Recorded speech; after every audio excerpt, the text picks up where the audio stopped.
কে আগে ছুবেন 1000 গোলের মাইলফলক, মেসি নাকি রোনালদো? দুই মহাতারকার কেরিয়ারের শেষ অধ্যায়ে সেই লড়াই যেন পেয়েছে নতুন মাত্রা। 976 গোল নিয়ে এখনও এগিয়ে ক্রিস্টিয়ানো রোনালদো, অন্যদিকে 921 গোল নিয়ে পেছনে লিওনেল মেসি। অর্থাৎ 1000 গোলের ম্যাজিক ফিগারে পৌঁছাতে রোনালদোর দরকার 24 গোল, অন্যদিকে মেসির 79 গোল।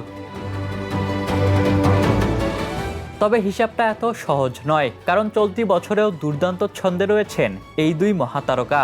মেসি এই বছর 25 গোল করেছেন আর রোনালদো করেছেন 19 গোল। সাথে মেসি একের পর এক গোল করে ব্যবধান কমাচ্ছেন। 5 অগাস্ট ইন্টার মায়ামির জার্সিতে ফিরেই জোড়া গোল করেছেন লিও, সঙ্গে ছিল একটি অ্যাসিস্টও, আর তাতে মায়ামিও পেয়েছে 4-2 গোলের জয়।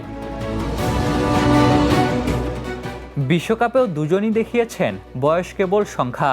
রোনালদো ইতিহাসের প্রথম খেলোয়াড় হিসেবে 6টি বিশ্বকাপে গোল করেছেন, আর মেসিও 6টি বিশ্বকাপের মঞ্চে খেলেছেন। সাথে এবারের বিশ্বকাপে 8টি গোল করেছেন লিওনেল মেসি।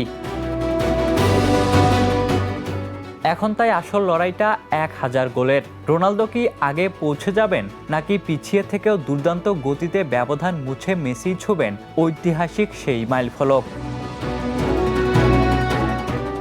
দুই কিংবদন্তির শেষ দৌড়ে ফুটবল বিশ্ব এখন তাকিয়ে এক প্রশ্নের উত্তরেই, 1000 গোলের ক্লাবে সবার আগে কে? Ishtiaq Mahin, the news. দেশে দেশে সবার সাথে, দ্য নিউজ।